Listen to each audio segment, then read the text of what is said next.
Tous mes livres derrière, c'est trop beau. Je pense pas que j'en avais autant des romans, je vous jure. Et encore, j'ai fait un tri. Il vient de mon Vinted, il y en a encore sur mon Vinted pour les intéresser. Ouais, on se retrouve dans l'autre bibliothèque aujourd'hui parce qu'on va parler de romans, parce que je n'aime pas que les mangas. Je suis une femme remplie d'idées, diversifiée et diversifiante.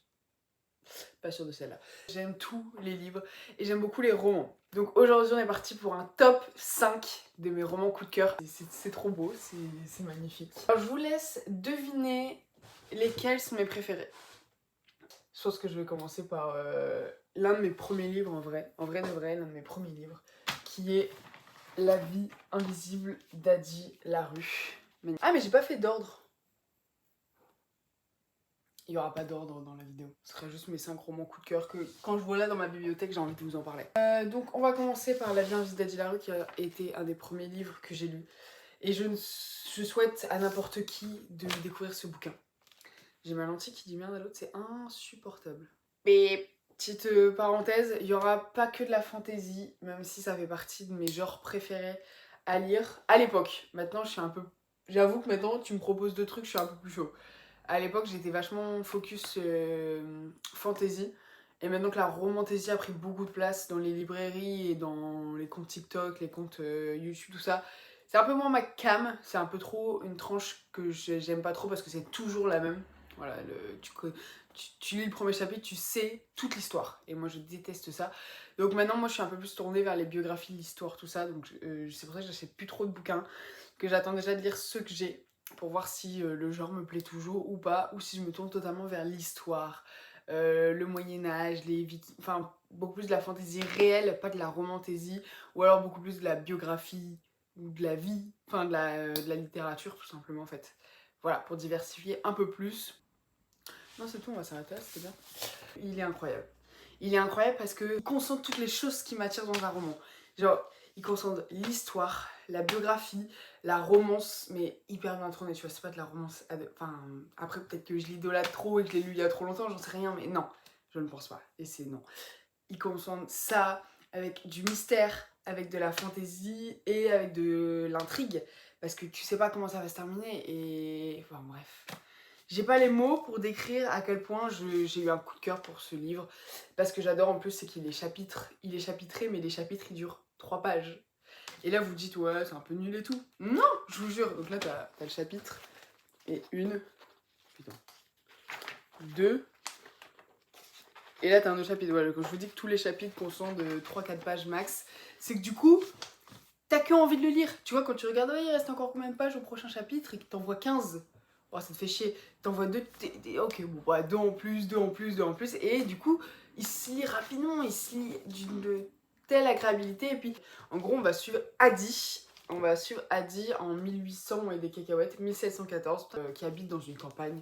Enfin, vraiment, qui a une vie morose, classique à l'époque, de paysanne, avec sa famille qui est pas riche, mais qui survit, quoi. Et elle va se marier avec un gars où elle veut pas du tout. Sauf que bah elle a pas trop de choix. Et elle va faire un pacte avec un démon. Il l'appelle démon? Avec un diable. C'est idem, non? Dire moi je veux vivre des choses, je veux avoir la vie, je veux qu'il se passe des choses dans ma vie. Elle va vivre éternellement. Elle peut pas mourir. Elle va jamais mourir.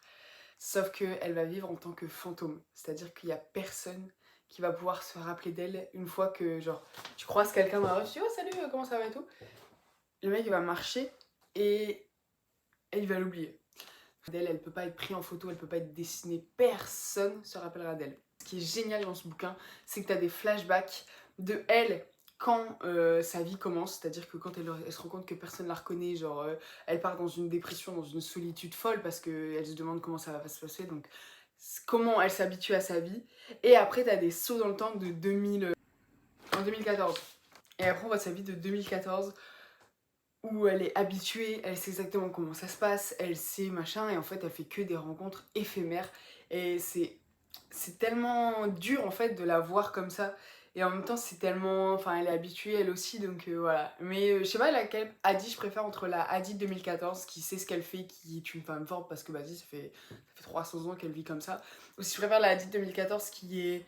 la Adi de 1704-14 qui est tout penaud, tout chétif et tout. Et en fait, ce qui est bien avec ces différentes visions, c'est que t'as la vie moderne, donc t'as des chapitres où t'as la vie moderne, t'as l'histoire mais écrit au jour d'aujourd'hui, et après t'as l'histoire de l'époque, donc t'as un peu d'histoire dedans parce que elle arrive au moment des guerres, au moment où tout le monde n'a pas sa place, enfin au moment où c'est la pauvreté, c'est la famine, c'est la maladie, tout ça, et donc c'est hyper intéressant ces changements de temps, et en plus tu suis une meuf qui c'est une femme mais incroyable, genre elle est pas conne tu vois. Maintenant là elle est seule et c'est génial, et à côté de ça t'as une petite romance qui va se construire parce que forcément il faut bien qu'au moment ça s'arrête, et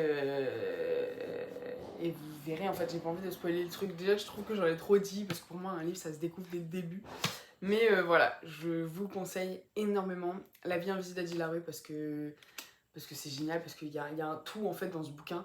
Et je pense pas qu'on s'ennuie. Je sais pas s'il y a que des avis positifs dessus, moi en tout cas mon avis il est extrêmement positif. Et franchement, s'il y en a qui l'ont lu et qui a des retours à faire, je serais curieuse de voir vos retours, surtout s'ils sont négatifs pour savoir pourquoi. Parce que pour moi j'en ai un excellent souvenir, j'ai adoré. Voilà. Ça fait trop plaisir de parler de ses bouquins préférés là comme ça. Bref, la bien... Enfin, il est génial. Voilà. Après, oh là là là là, vous voulez voir un livre qui a vu la guerre. Mais la guerre. Bon, il a juste vu le sable et les vacances.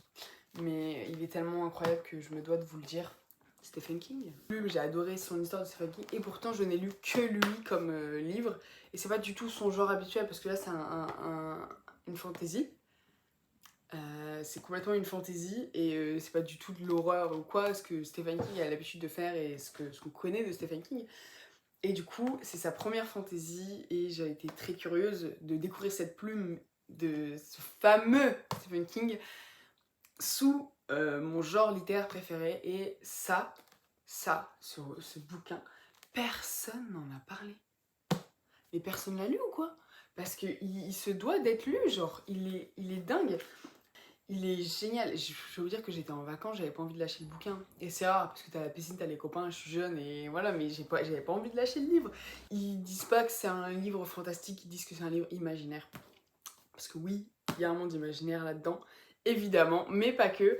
C'est-à-dire qu'au début du livre, je pense, cette partie-là, tu t'attends pas du tout à ce qui va se passer dans cette partie-là. Même si tu le sens, mais tu te dis pas qu'il va y avoir un truc pareil. Et c'est génial. Au début, on va suivre un jeune qui va se lier d'amitié avec un vieux papy. J'essaie de résumer en bref, vraiment je veux pas spoiler, je déteste ça, donc je déteste quand tu commences un livre mais tu sais déjà tout ce qui va se passer dedans. Et ce vieux papy possède un chien, là, donc le jeune et le chien vont avoir une forte liaison. En fait c'est dur de raconter un livre sans spoiler. Je sais pas comment vous le raconter sans vous spoiler parce que quand tu lis le résumé, il n'y a rien qui est résumé. En fait, le début du livre, t'es dans la vie réelle, dans le monde réel et c'est une histoire réelle. Et du jour au lendemain, il va recevoir des clés qui vont l'amener dans un endroit complètement en dehors du temps, complètement imaginaire pour le coup. Dans l'idée du monde, pour moi, quand je lisais le livre, quand j'imaginais le monde dans lequel il était, je pensais au Magicien d'Oz avec les pavés d'or, tout ça, clairement. Le livre est tellement attachant, les personnages sont tellement attachants, je crois que j'ai versé ma larme. L'écriture, elle est tellement bien faite, c'est tellement bien narré, c'est tellement prenant en fait, ça te prend, t'as envie de savoir ce qui va se passer. Il y a un suspense tout le long, tu te demandes comment ça va se terminer, tu sais pas. Voilà, j'ai eu du mal à vous la raconter sans... Mais en fait, c'est à lire, c'est trop sous-coté ce bouquin. Et du coup, voilà, j'ai pas d'autres grand chose à dire parce que je vous dis, le résumé dit tellement rien que j'ai pas envie de vous spoiler en vous expliquant ce qui se passe. C'est vraiment à lire, il est très dense mais il se lit quand même rapidement parce que la plume est fort agréable. Je pense qu'il y a quelques longueurs, mais moi ça me plaît, moi je kiffe les longueurs. Pas non plus trop et pas non plus abusive, mais très bien écrite donc ça me convient parfaitement. Du coup, voilà, je sais pas si je l'ai forcément bien répété, j'avoue, il m'a un peu perturbée, je voulais en parler, et en même temps tu peux pas en parler parce que ça spoil tout, et je déteste spoiler, donc moi je vais vous conseiller des livres sans rien vous dire dessus, je vais juste vous dire lisez-les. Et bah en tant que, si vous voulez une fantaisie, genre, il n'y a aucune romantaisie pour le coup, il n'y a pas de romantaisie, là c'est que de la fantaisie pure, bah lisez, enfin c'était génial, vraiment c'était... un peu horrifique, un peu... Ah, c'était pas vraiment horrifique, mais beaucoup de suspense et beaucoup de... Et je vous dis, il y avait tout. J'ai même pas les mots pour dire en fait tellement c'était bling. On va changer un peu, on va éviter de la fantasy. Là, on va être sur de la dark romance, pour ceux qui s'y connaissent un peu plus, au niveau des termes. J'ai adoré. Voilà, ça c'est très shakespearien. Bah ça, l'objet livre en soi est magnifique. Voilà, avec son joli jaspage. Très joli, et surtout, en fait, j'adore quand ils sont comme ça, c'est qu'ils sont très faciles à lire parce qu'il y a une très bonne prise en main. Et il n'y a pas de risque de faire de la merde. Voilà. Donc c'est pour ça que quand j'achète des brochets, c'est pas forcément question de beauté, même si là ça valait le coup, mais c'est plutôt question de praticité à mon sens. Et génial, c'est très bien écrit, c'est... Comment on appelle ça? T'as beaucoup de références à la littérature française, évidemment beaucoup de références à Shakespeare. Voilà, leur cours c'est du théâtre, ils veulent être pro-théâtre. Je sais pas. Ouais, c'est ça, pour devenir comédien. Un vrai groupe d'adultes, d'adolescents réels, pas d'adolescents un peu cons, un peu débiles sur les bords. Là, c'est de l'adulte, c'est des vraies réactions, c'est des vrais gens, comme ça pourrait être dans la vraie vie, ça pourrait être les mêmes personnes. Parce que ce que je reproche à certains bouquins, c'est que ça manque de réalisme, quoi. Ça manque d'intelligence. Et là, c'est très intelligent, c'est une bande de potes réels, extrêmement sympathiques, pas que, mais et du coup tu vas les suivre dans leur cours et il va se passer un drame. Les premiers mots, c'est Olivier Marx vient de purger une peine de 10 ans de prison pour le meurtre d'un de ses meilleurs amis. Donc en fait ce que tu vas suivre, c'est Olivier qui va raconter comment ça se passe et tout. Donc tu vas avoir des chapitres entiers et plusieurs d'affilée sur leur vie et sur leur cours, sur leur amitié, sur comment ça se déroulait entre eux, tout ça. Et à côté, un petit chapitre en mode ah oui, donc avec du suspense par rapport à l'inspecteur qui attend que ça, de savoir qui a vraiment tué le meilleur ami, comment ça s'est passé.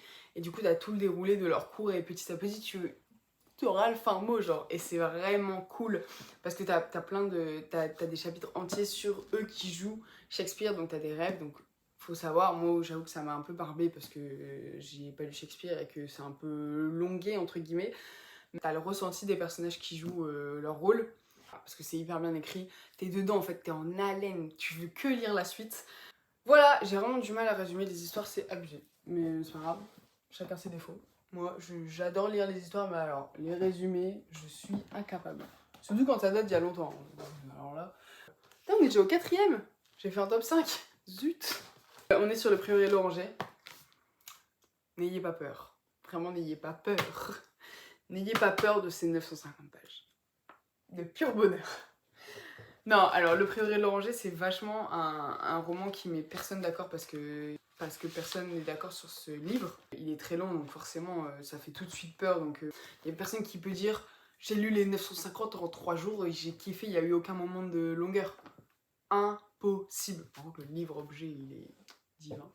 Et alors, son tome 0 m'attend, mais lui est encore plus gros que le premier. Donc lui c'est un tome 1, lui c'est un tome 0. Donc c'est comme Game of Thrones et House of Dragon. Et en plus ça parle de dragons. Bon, enfin, si vous aimez Game of Thrones, faut lire Le Frère de l'Oranger. Mais c'est différent. M'en rappeler, parce que pareil c'était une des premières fantaisies. Franchement j'avais le cœur bien accroché et pourtant j'adore la fantasy, donc c'est pour ça. Mais alors si vous êtes plus habitué à des romantaisies, à des fantaisies plus light, avec un world building moins construit, un world building c'est pareil, ça t'emmène dans un monde imaginaire et il faut que le monde il soit hyper bien fait. Et voilà, le world building est excellent. Alors comme première fantasy, c'est rude. C'est pas à mettre en première fantasy pour moi, parce que ça peut te dégoûter. Moi je sais que j'ai mis longtemps à lire, j'ai une pause assez longue en lisant tout ça. Après, je sais que j'aime vraiment ça et que moi, la romance n'est pas mon must-have dans un livre. Par contre, si vous avez l'habitude de romantasy ou de ce qu'on vous propose un peu plus léger, voilà. Mais ça reste du petit lait. Voilà, ça reste excellent. C'est si bien fait, c'est si bien écrit, c'est si bien narré. T'as tellement des mots et des phrases et des pensées qui sont si bien faites. Oh, attendez, laissez-moi lire le résumé parce que c'est vrai. Oh, c'est vrai. Plus j'ai lu le résumé, plus je me suis rappelé de l'histoire, c'est terrible. Alors c'est vrai, on va suivre plusieurs personnes. Et par contre, on va suivre une reine, Sabran, qui dirige... Ah putain, comment dire sans spoiler, c'est impossible. En gros, on suit une reine qui doit absolument donner un héritier, donc elle doit absolument se marier, sauf que c'est pas ça, voilà. Elle sait le devoir qu'elle a, elle sait ce qu'elle doit faire, elle doit donner absolument une héritière parce que c'est un pouvoir qui est héréditaire de fille en fille. Et à côté de ça, le plus intéressant, même si Sabran est très bien écrite, est une très bonne reine, gouvernante, qui est pas du tout insupportable, pas du tout PQ, enfin qui est vraiment pour son peuple et je sais pas, elle est vraiment intéressante. À côté de ça, on va suivre Ed, qui va être envoyée, donc qui va être une magicienne, enfin je pense qu'il y a un autre nom écrit, mais le pays où règne la reine Sabran, la magie est interdite. Interdite. Et sauf que Ed va être envoyée en mission pour protéger la reine Sabran, à tout prix. Et là, du coup, elle va devoir aller dans les bons pompons de la reine et se rapprocher au plus possible d'elle pour pouvoir au plus possible la protéger, parce que c'est sa mission. Et oh putain, ça me fait trop plaisir de me rappeler de l'histoire. Comment dire que du coup, Ed est bien différente des gouvernantes que Sabran a, parce que souvent elles sont là, c'est un peu des suceuses, entre guillemets, c'est dit grossièrement. Mais c'est des suceuses et elles sont là, ah oui, je suis d'accord avec tout ce que vous dites, majesté, je suis entièrement d'accord et tout, alors que elle va dire, bah moi je te conseille pas trop. Voilà, donc elle va être beaucoup plus directe et sincère que toutes les autres qu'elle a vues, donc forcément elle va l'apprécier d'autant plus. Et leur histoire, elle est trop intéressante, genre leur amitié, elle est trop intéressante, et la vision de pensée de Ed est super cool, parce qu'à côté, elle doit lui sauver son cul sans qu'elle sache qu'elle est magicienne, bref, c'est si bien écrit. Après, comme je vous dis, il faut s'accrocher, parce que t'as vraiment toute l'histoire, quoi.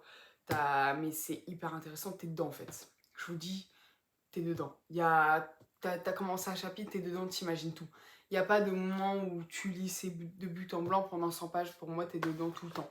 Il se passe toujours quelque chose. Il y a des choses qui sont plus ou moins intéressantes, mais il se passe toujours quelque chose et c'est hyper cool. À côté, tu suis aussi d'autres personnes qui ont eux aussi leur destinée, mais à la fin, tout est lié, tout a un sens et c'est hyper chouette. Voilà. Demandez, c'est quoi le dernier tome? Ton dernier tome préféré, Roman? Quel est-ce? Quel est-ce? Bah, un tome que je viens de finir de lire là, il y a 1 heure, littéralement. Déjà, parlons-en de ces bouquins qui sont magnifiques. Je suis heureuse de posséder cette saga et j'ai hâte de la lire. Là, j'ai fini le tome 1 et j'ai envie de lire le tome 2 maintenant, en fait, clairement. On a cette saga qui a été éditée, rééditée, poche, reliée, brochée, tout. Voilà, elle a plus rien à prouver, c'est comme Harry Potter, même si elle est encore moins, mais c'est un monstre de la SF et je sais pourquoi, je comprends, l'histoire est incroyable. Et avec les films qui sont sortis, je suis très contente que c'est passé à un niveau au-dessus et que beaucoup plus de gens en parlent et beaucoup plus de gens veulent découvrir encore plus cette histoire. Ça a été mon cas, donc j'ai acheté cette jolie chose qui est cette saga, cette fresque, ce livre-objet. Mais par contre, Bellec. Bellec, si vous voulez les garder aussi beaux, faites gaffe. Parce qu'ils s'abîment, ils s'abîment. Oui, là j'ai un deuxième tome 1. Oui. Au point qu'il s'abîme, mais genre vraiment, il s'abîme. Donc c'est très chiant. Très chiant. Voilà, si vous voulez le lire, faites gaffe. Faites vraiment gaffe. Ou alors achetez une poche. Voilà, pour moi, ceux-ci sont pour décorer. Il faut acheter en poche sur Vinted. Oui, en ligne aussi, c'est possible. Et garder ceux-là en très bon état. Parce que là, je vais devoir lire les autres. Faire attention, mais comme elle a... Et pourtant, je l'ai lu que chez moi. Hein. Je me demande à quel moment je l'ai abîmé. Je l'ai lu que chez moi. Celui-là, je me suis dit, je le prends pas dans mon sac, c'est mort, je le lirai que chez moi. Je l'ai lu que chez moi. Comment chez moi, assis dans mon canapé, j'ai pu le niquer autant? Donc, Bellec à l'édition, parce qu'elle est hyper fragile, malgré qu'elle soit magnifique. Je parle évidemment de celui-ci qui est... J'ai pas les mots. Oh là là, il est si beau. Il est si beau et en plus c'est le dernier tome, il doit être tellement bien. Oh là. On en reparle quand je serai arrivée à celui-là. J'ai hâte bientôt en vrai. En vrai, faudrait que je le lise. Lui, à mon avis, il doit se lire assez rapidement. Je pense que ça va être là dans ma prochaine lecture. Il doit y avoir... ouais, il y a 300 pages. Je vais te le lire là. Je le sens. C'est mon prochain. Ça la fin m'a trop hypée. Parce qu'on va parler de l'histoire, même si l'édition suffit elle-même pour parler. Alors, j'ai été une putain, je dis les termes, une putain de fan des films. Voilà, les 2 qui sont sortis. Le 2, je suis allée le voir 3 fois au cinéma. Zanzine la fille. J'ai hâte qu'il sorte sur le canal pour le re-regarder encore, surtout après avoir lu ça. Bref, je suis une grande fan des films, franchement, je suis trop content et c'est ce qui m'a... Du coup, j'ai voulu découvrir l'entièreté de l'œuvre. On en reparlera, j'ai trop hâte. Et du coup, j'ai commencé grâce au film. Alors, effectivement, Villeneuve prend beaucoup, pas encore dans le temps impattant, il prend beaucoup de liberté sur le film. C'est-à-dire que forcément, tu peux pas condenser 6 livres en si peu de films, c'est impossible. Parce que dites-vous que le film 1 et 2 sont que dans un seul tome. Il prend des libertés qui, quand tu lis, sont troublantes. Parce que du coup, quand tu as le film en tête, tu te dis, bah la prochaine scène, ça va être ça. Non. Non. C'est assez différent et le problème est que vu que j'avais les films en tête, voilà, les films par cœur dans ma tête, je m'attendais à ce qu'il se passe ça, et en fait non. Et du coup dans ta tête c'est un peu perturbant parce que c'est pas exactement ce qui se passe et pour l'imaginaire c'est compliqué.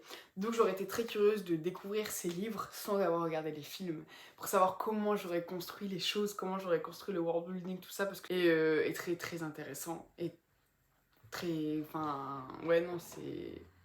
Tu comprends pourquoi c'est aussi connu dans la SF et l'importance de Dune dans la construction de la SF et tout, et c'est vraiment trop chouette, quoi. Je suis curieuse de savoir les gens qui ont fait comme moi, qui ont lu le tome 1 ou qui ont lu la saga après avoir lu le film, pour savoir dans quel état ils étaient, ou si il y en a qui ont lu d'abord les livres et après regarder les films et se dire en mode le film... Parce que moi, du coup, si j'avais lu le roman avant et j'étais allée voir les films après, mais j'aurais pété un plomb. En mode, mais pourquoi il n'y a pas ça? Pourquoi elle est pas là? Pourquoi elle vit pas encore et tout?